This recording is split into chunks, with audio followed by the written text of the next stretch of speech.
Hey professional women, it's Mary Guirovich of maryguirovich.com, guiding you to accelerated career progression and a life of abundance you truly enjoy.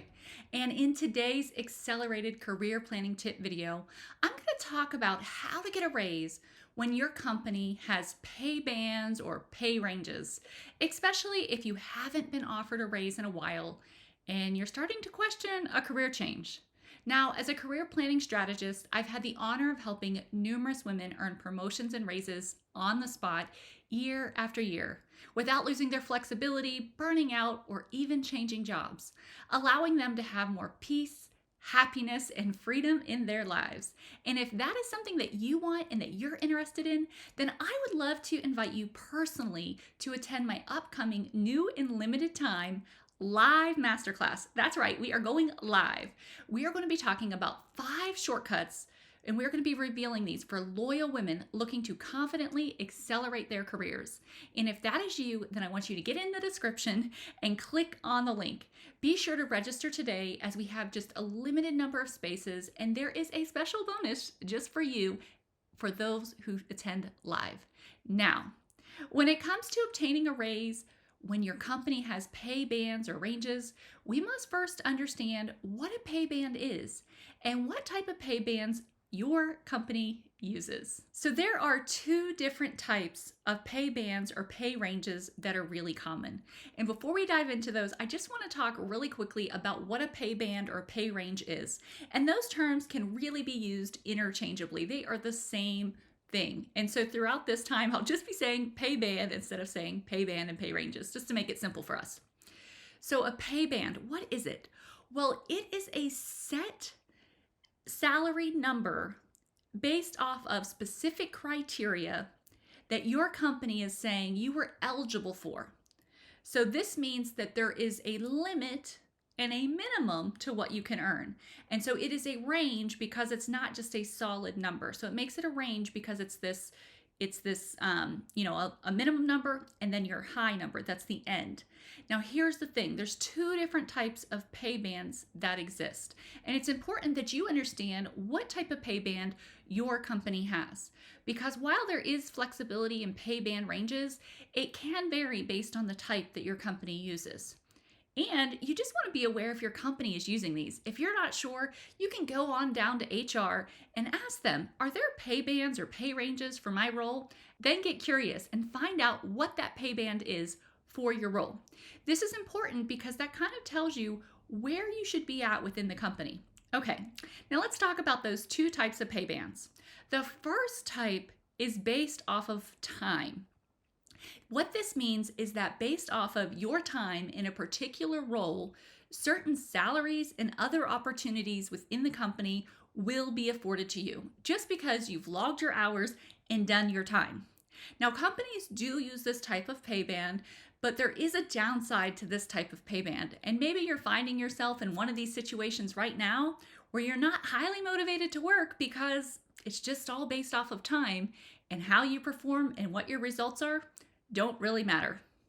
And if that's you, stay tuned because we're still going to talk about how you can increase your pay even when you're in this range. The second type is more of a performance-based band. And this could be a tier of levels. So maybe you are a coach in a business. I know when I was coaching, we had levels of coaches. There was a level 1 coach, a level 2 coach, and a level 3 coach. And in order to get into those different bands, there was certain criteria that you needed to meet. It had nothing to do with your time. It had more to do with the performance that you had. Now, time may be an element of it that you may have to stay in each pay band for a certain amount of time. That could be a factor that the company uses, but there is set criteria around the performance. So it could be around your results, your team results, the company results, but it is more of a performance based. And this one, you have more of an opportunity to be able to go into those different tiers. But it is your responsibility to know what the requirements are for your pay band and for your pay range. Now, once you know what type of pay band your company has, the next thing you want to do is just ask yourself, what can I do reasonably just to get myself to the next level?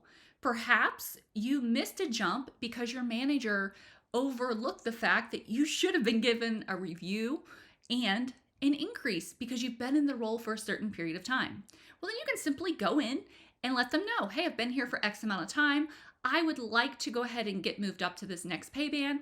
And I would actually like that salary to be retroactive because there's no reason why it shouldn't be. When you're in pay bands and they're based off of time, any length of time you're in that role, you should automatically get that range. Okay, the next thing that you want to do is you just want to look at the criteria. So if it's not time-based, but there are criteria, just see, can you easily meet the requirements of the criteria? Do your numbers, do you know your stats? Do you know your figures? Do you know the things that are driving your pay band range? And can you do things so you can just go ahead and say, hey, I've checked all the boxes, right? That's the next easiest thing to do. I've checked all of the boxes. I meet the requirements. Go in and meet with your manager and let them know so they can move you up to the next range. Okay, well, perhaps there's not really solid requirements around your range, or perhaps you're in a range, but there is a range. And here's the thing to understand, because it's a range, there's a minimum and a maximum, which we talked about. But what that tells us is that there is room to move up within the range, especially if there's not set criteria to move up. So you can have a meaningful conversation with your boss and get an increase. Here's one of the things that the studies show. It actually shows that women, and I know that if you've watched any of my videos, you may have heard about the gender parity gap, you may have seen things like that, but one of the studies and what it shows us is that women actually fall more towards the minimum of the pay band ranges.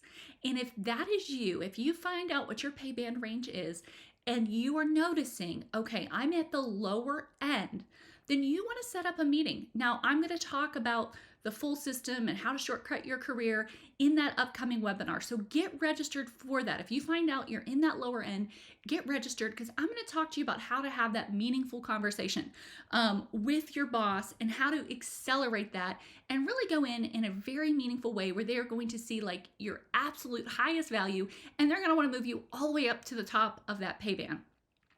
But you have to know where you're starting from. You have to know where you are. You have to know what requirements you've met, and you have to know what they're expecting. And you have to also realize that just because there's a pay band, you can't have the thinking, right? We are limited by our level of thinking. We don't want to be thinking, well, I have a pay band, so I'm not really capable of earning more, because you are. And so that's where we want to have a conversation with your manager. How do I get near the higher end of this pay band, especially if there's not that specific criteria? You have to advocate for yourself, because as long as you fall within that range, your manager probably doesn't even remember where you fall. I know as a manager, I could not remember everybody's salary, and I did not have, hundreds of people under me at times, but I still couldn't remember everybody. And so they may not remember what your salary is. The other thing that you want to consider is the fact that pay bands change.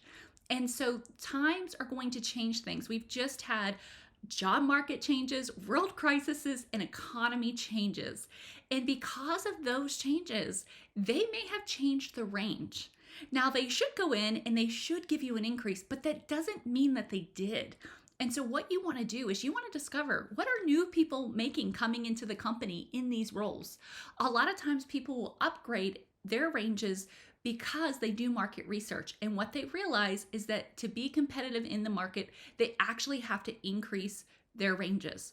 Unfortunately, not every single company is just going to come to you and tell you they increased it and give you the increase. I know that's the way that it should be, but it's not the way that it is. So the way for you to maximize your earning potential is really to understand where you're at, what the requirements are, and how far you have to go. And then create a plan to get there. Enlist your manager. One of the best things you can do is actually sit down with your manager and ask for their advice. And if it's not your direct manager that's super supportive of you, talk to somebody else within the organization who has some authority and who can help you get moved up to that next level. Ask for their advice. What is it that you should do in order to get to that next pay band? Or perhaps it's time for you to get a promotion so you can jump into another role in which you can earn more. So there you have it. Those are my tips for understanding your pay band and getting a raise, even when you have a pay band. Now, if you're someone who's been on this path of career progression and you've been trying for a while, but you just haven't had much luck and you're ready for some coaching, some professional coaching, then I want you to reach out to me. Go ahead over to my website and get registered for the upcoming masterclass. I promise you, you are going to learn things in this masterclass that you've never heard before. I know there is so much traditional career advice out there, but the truth is, it's not the fastest, most effective, the most fun way to advance in your career. So I hope you'll join me. And if you like this video, then give it a big thumbs up, subscribe, and share it with your friends. Thank you for watching, and I look forward to seeing you in the next tip video.